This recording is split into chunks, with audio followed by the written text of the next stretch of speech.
O objetivo desse seminário é ampliar o debate a respeito do papel de bem cultural que o mercado central de Belo Horizonte ocupa na cidade, discutindo algumas questões afeitas à sua história e gestão e à sua dimensão de espaço de uso público, propondo reflexões sobre os instrumentos de proteção e salvaguarda do patrimônio cultural e sua aplicação a outros mercados do país. O IFAM não veio aqui para falar, o IFAM veio para escutar. Não só a experiência, né, dos palestrantes que estão bem de fora, mas escutar as experiências, as expectativas, né, dos nossos amigos aqui da Associação do Mercado Central.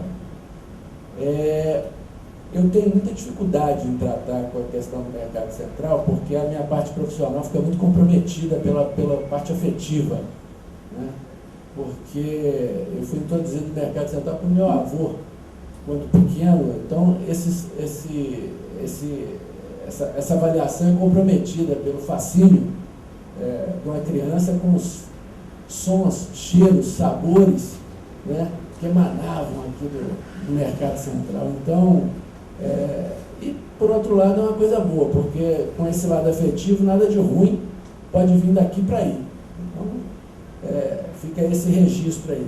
Importante a gente deixar claro que a Superintendência de Minas não trabalha com a hipótese de tombamento do mercado central. Nós trabalhamos com a figura do registro, que é absolutamente diferente, né? Eu não vou me alongar nisso, acho que o pessoal vai falar com muito mais propriedade do que eu, mas a figura do registro, que não interfere na propriedade privada, né, como o tombamento, ela só é possível se houver parceria. Então, na verdade, o que nós estamos buscando aqui é parceria. E a gente veio aqui olhar para vocês aqui e olhar no olho e dizer, olha, aqui o que vai imperar é a parceria. É o acordo que vai no fio de bigode, está brincando com o Macude, porque nós vamos construir essa relação juntos. A nossa visão é que o mercado central tem um valor cultural agregado muito grande. E isso é importante para vocês, né?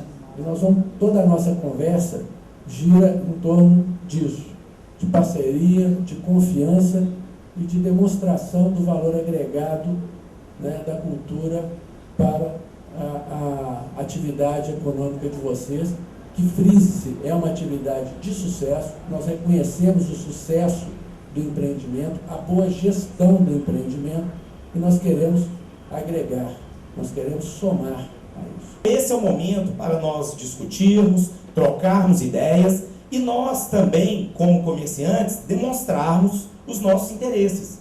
Porque se não houver negócio, não houver comércio, não existe o que nós mais gostamos, mercado. E essa é a nossa principal intenção. Então, boa vida a todos e que façamos o melhor e que saiamos daqui muito melhores do que chegamos. Muito obrigado e vamos seguir em frente.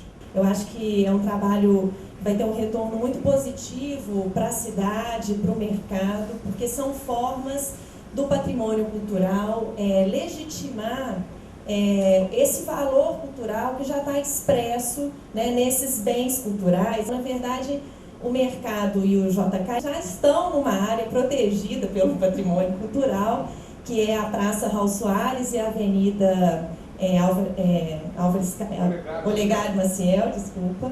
É um conjunto urbano que foi protegido pelo Conselho Deliberativo do Patrimônio Cultural do município. E o trabalho agora é um trabalho de discussão mesmo, para a gente chegar em pontos comuns de como essa proteção ela vai ocorrer. Então, eu acho que a gente está no caminho, sim, de convergência, não existe nenhuma imposição, não existe ninguém na mira de ninguém. Eu acho que a ideia, sim, é uma discussão. Eu espero que ela não se encerre aqui com o seminário, mas que o seminário ele propicie essa troca de olhares e abra novas possibilidades de discussão, novos encontros, novas perspectivas, para que o mercado seja também uma referência na própria gestão desse patrimônio cultural para nós que estamos, né, em frente às instituições de patrimônio, representando aí as esferas do poder público, né?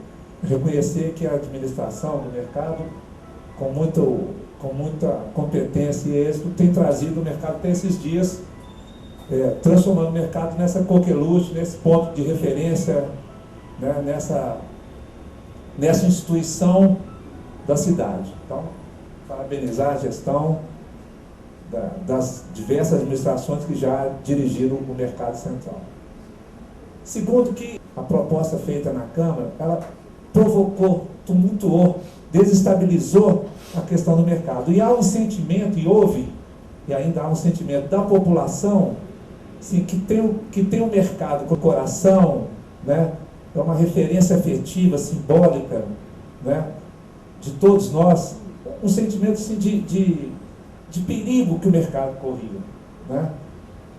Por isso a população se manifestou, né? Fez várias passeatas, manifestações na Câmara Municipal, pedindo tombamento. Quer dizer, isso é muito positivo, quer dizer, a população gosta do mercado e quer o mercado como espaço de troca, de convivência, de experiências, do encontro e até mesmo do desencontro, mas é um espaço. Por isso foi importante essa iniciativa de provocar esse tumulto e esse debate que hoje, né, desemboca aqui nesse seminário.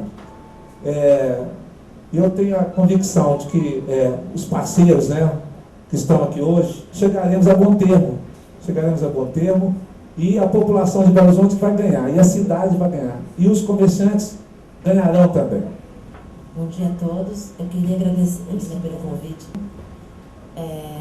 para falar de um dos meus assuntos preferidos, patrimônio cultural. Mas há essa alegria de estar aqui em Belo Horizonte. A gente pode acrescentar a alegria de falar sobre esse tema no mercado. Os mercados têm uma relação que é sempre afetiva. E mesmo que eu não conheça esse mercado a primeira vez, bom, cada cidade que eu viajo, o primeiro lugar que eu vou na minha hora livre é conhecer o mercado de cada cidade. Porque o mercado, ele acaba sendo aquele lugar que agrega relações não só comerciais. Porque as relações comerciais são o que, antes de tudo? São relações de troca.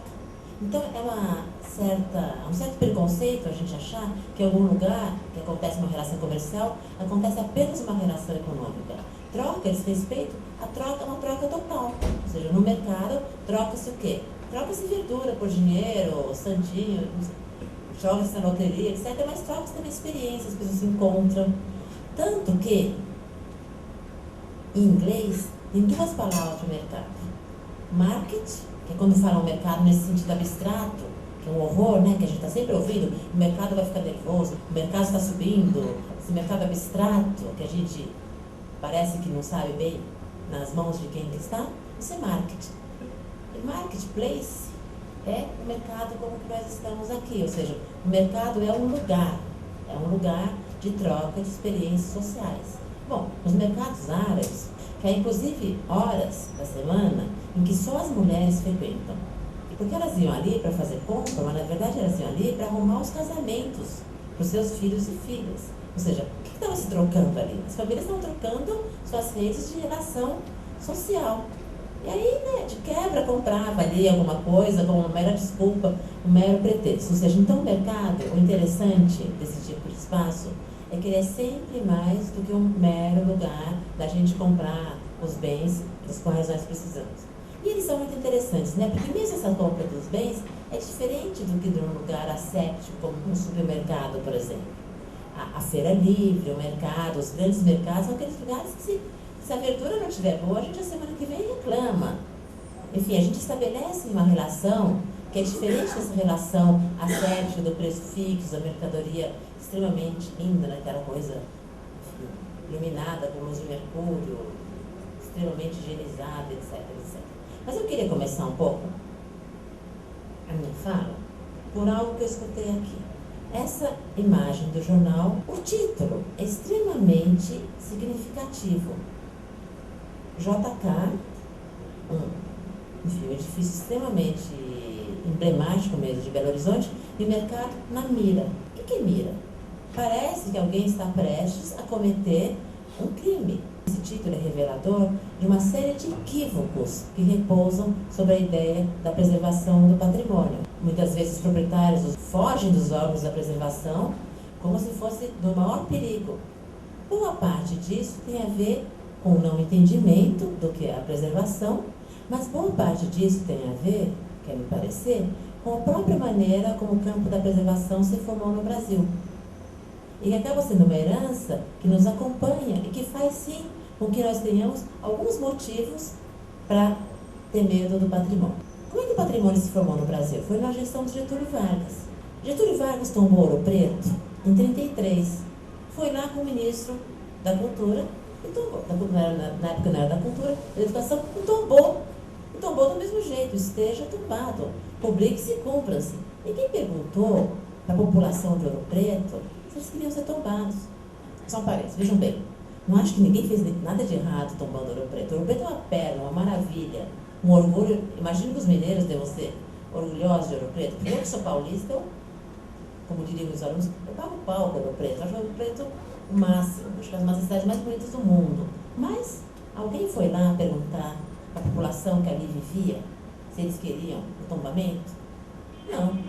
Então não é à toa que 80 anos depois, quando se fala em patrimônio, parece que você está na mira de alguém que vem para decidir pelos diretamente interessados. E aí eu fico extremamente feliz de ver uma reunião como essa, que é uma reunião que está entrando na discussão do patrimônio com uma outra abordagem, digamos assim, com uma outra pegada, que é a negociação. Porque o patrimônio é sempre uma decisão política. Então, isso é para parabenizar a maneira como eu percebo que os órgãos de preservação estão lidando com a questão do mercado. Que é mais especial ainda se lidar com isso, levando em conta essa necessidade que é política, de negociação, de procurar construir um consenso e se tratando de um bem como o mercado. Por que eu digo isso? Porque o mercado, ele não é um bem óbvio. Ele é um bem que tem muito mais a ver com as práticas sociais, digamos assim, do que com o prédio. Se a gente alterasse um ou outro detalhe no prédio, talvez as práticas sociais pudessem continuar as mesmas. O mercado é um tipo de bem onde as práticas sociais são tão mais importantes do que a edificação em si, que até ele pode ir mudando com o tempo, acompanhando as mudanças que essas práticas vão recebendo. Porque as práticas sociais mudam. É uma certa ingenuidade a gente achar que quem se preocupa com o patrimônio é tradicionalista, se apega à tradição como se fosse aquela tradição imóvel, que não perene, que não pode ser mudada. Não, é porque ela muda que ela permanece. Eu gostaria de dizer, em primeiro lugar, que preservar não é óbvio. Preservar é uma decisão. A gente poderia perfeitamente optar por não preservar. Nem as relações sociais, nem as práticas culturais aqui envolvidas, nem o edifício, nem a cidade, enfim. O mundo nem sempre preservou. Mas o mundo não começou a preservar, o Ocidente não começou a preservar esse tipo de patrimônio. Quando o Ocidente começa a olhar para o patrimônio, é com medo da perda, com medo da perda dos grandes monumentos. Então, se começa a preservar, a ideia é do monumento. A prática social, imagina, ninguém está nem pensando nisso. Bens menores, então, se preserva os monumentos ligados à história, e à grande história da humanidade. Então, o Coliseu, a Igreja de Notre Dame. E foi assim que essa ideia de preservação, ela foi acontecendo no mundo, enfim, até pelo menos metade do século XX. Eram os grandes monumentos da história da humanidade. Porque, claro, ninguém tem dúvida, eu pelo menos não tenho dúvida de que a gente deve preservá-los. Eu pessoalmente consideraria um crime se alguém quisesse transformar, sei lá, o Coliseu num shopping. Embora a gente deva reconhecer que as práticas sociais para as quais o Coliseu foi edificado há muito tempo atrás são absolutamente abjetas. É melhor que hoje ele seja um lugar de turista ficar passeando do que um lugar das pessoas jogarem os cristãos aos leões. No Brasil, de um jeito um pouco original, não começou preservando exatamente os monumentos. Ele começou preservando as cidades. Aliás, o Brasil começou preservando as cidades mineiras. Ouro Preto é um caso que eu acho o caso mais interessante do Brasil. Porque Ouro Preto foi a primeira cidade tombada. Mas quando Ouro Preto, que era a capital de Minas, perdeu esse título de capital para Belo Horizonte, perdeu por quê?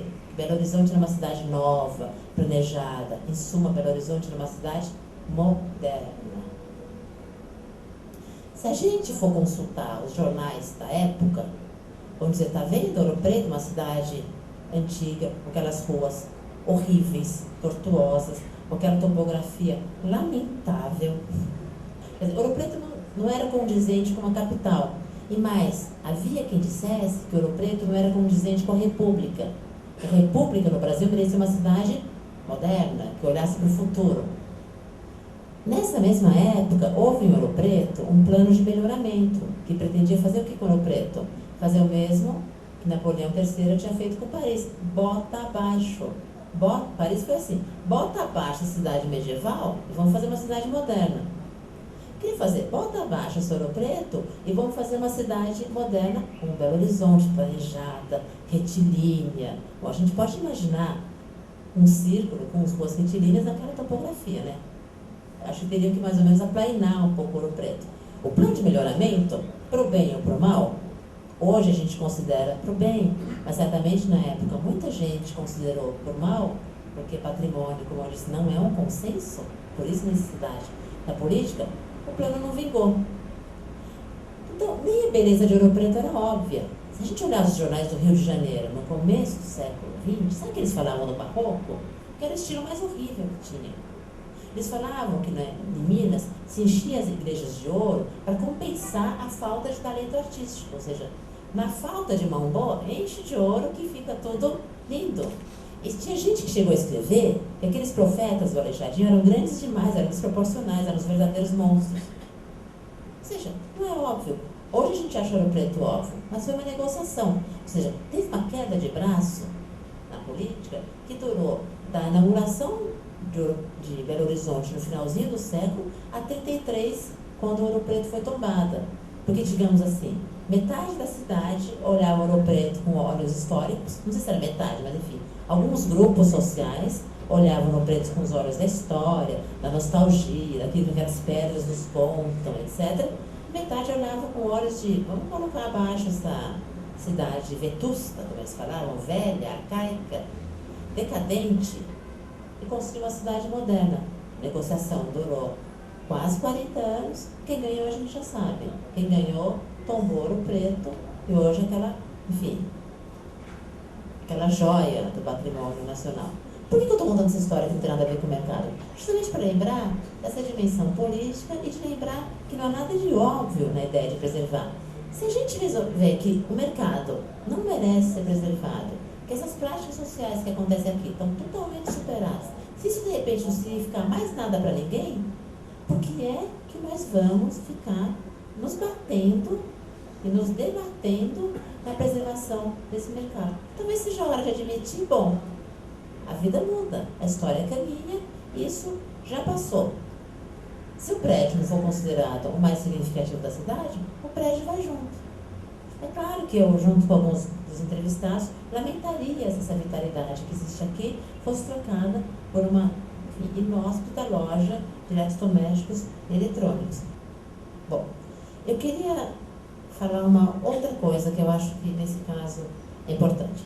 Por que é que as pessoas têm tanto medo do tombamento? Eu acho que parte tem a ver com essa origem autoritária mesmo, que o IPHAN, mas acho que é porque existe também um certo mal entendimento nas medidas de preservação, no registro do tombamento. Quer dizer, a mira tem a ver com o medo.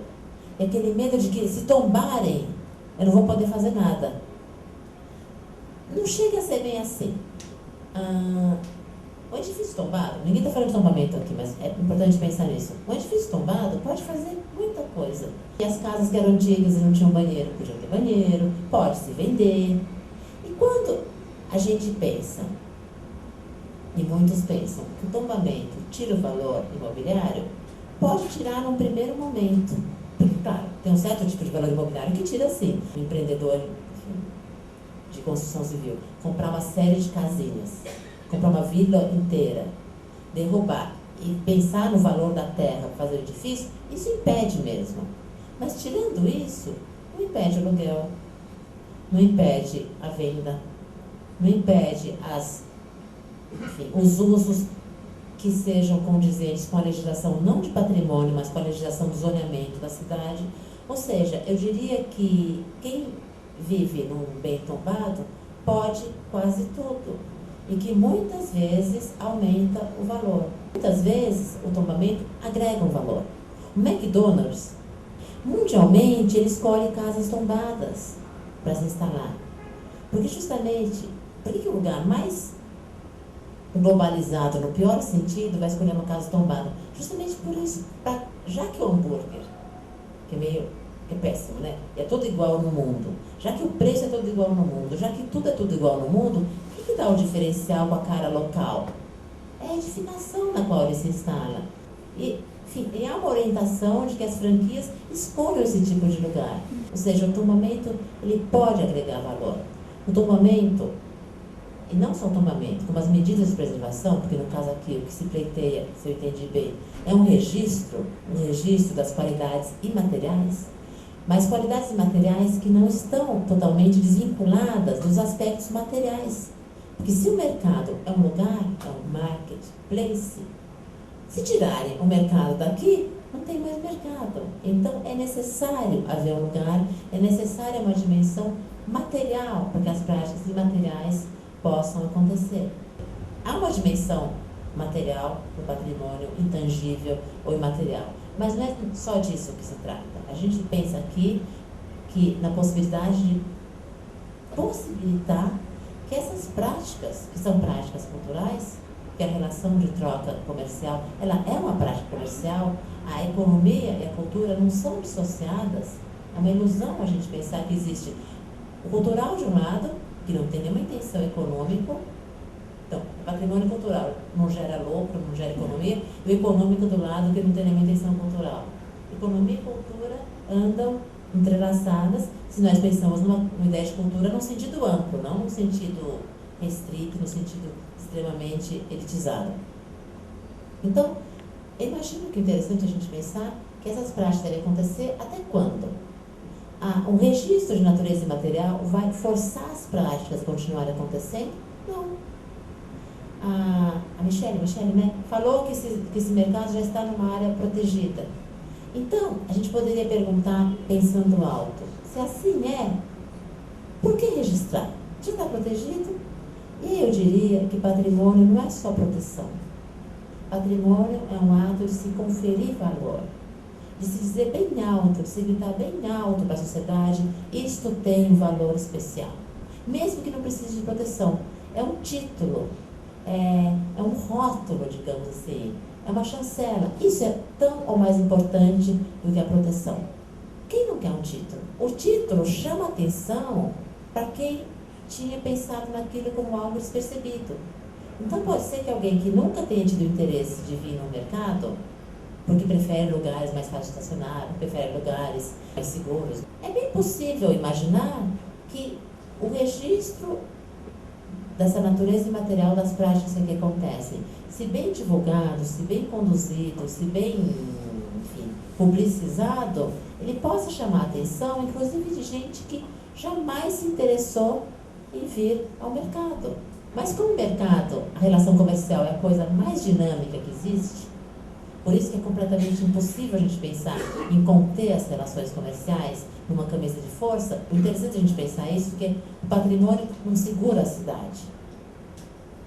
É impossível, é indesejável que o patrimônio ingesse a cidade, como muitos termos. O patrimônio classifica a cidade, o patrimônio dá nomes aos lugares da cidade. Então a gente diz que esse lugar é o lugar mais interessante.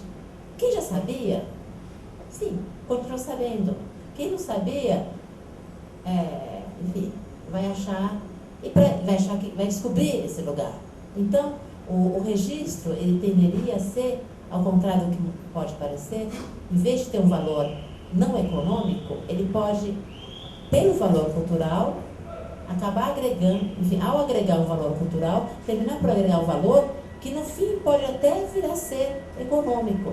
Pode ser que a intenção imediata não seja essa. Ninguém propõe um tombamento para que o mercado vire o lugar da moda, até porque o lugar que já tem 80% de aceitação em uma cidade grande e complexa como Belo Horizonte, talvez não precise de mais nada. Mas por que não reconhecer isso? Por que não dizer bem alto para todos de Belo Horizonte e não de Belo Horizonte que esse mercado tem um valor? E se eu menciono aqueles que não são de Belo Horizonte, não é apenas porque eu gosto de mercados. Mas é porque o patrimônio tem algo de interessante também, porque ele permite contemplar diversos grupos sociais, digamos assim, diversas escalas de grupos sociais. É claro que a primeira escala, a escala mais imediata, é a comunidade. Mas quem é a comunidade? É a comunidade de quem frequenta o mercado? É a comunidade de quem gosta do mercado? É a comunidade de quem mora no bairro? É a comunidade de quem mora em Belo Horizonte? A gente vai ampliando até chegar numa comunidade que fica muito abstrata. Tanto que por isso que a gente tem os conselhos municipais de patrimônio, os conselhos estaduais de patrimônio, o grande instituição federal, e a gente tem até a noção do patrimônio da humanidade. Então, o patrimônio, ele é um direito, a memória é um direito. Mas muitas pessoas que militam nessa área, que são ativistas nessa área, falam muito do direito à memória. Eu diria mais que a gente teria que pensar no direito às memórias. Ou seja, porque se patrimônio é negociação, se negociação é política, nós temos que pensar que mesmo que alguma coisa não diga respeito à minha experiência imediata, ela pode ter o direito a existir. Ou seja, nós temos que ter o direito de preservar as igrejas católicas e recentemente começamos a preservar também os terreiros. Não é mais democrático, não é mais generoso como a sociedade consegue admitir a igreja protestante e o terreiro, não mas e. Não é generoso que a cidade de Belo Horizonte consiga admitir que, mesmo que alguns não gostem do mercado, o mercado possa existir? Ou seja, eu acho que é uma relação política que ela pode e deve sim ser pautada por uma relação generosa dos grupos sociais adquirirem capacidade de se colocarem minimamente no lugar dos outros grupos sociais e dizerem: isso pode não ter nada a ver com a minha experiência social, mas isso pode existir na minha cidade. A diversidade das experiências sociais pode existir na cidade. Por quê? Porque o mercado, seja esse o mercado de São Paulo, o mercado maravilhoso de Recife, enfim, o grande mercado que é o ponto turístico hoje da Bahia, enfim, qualquer mercado, eles nunca vão ter um significado igual para todo mundo. Mas eles podem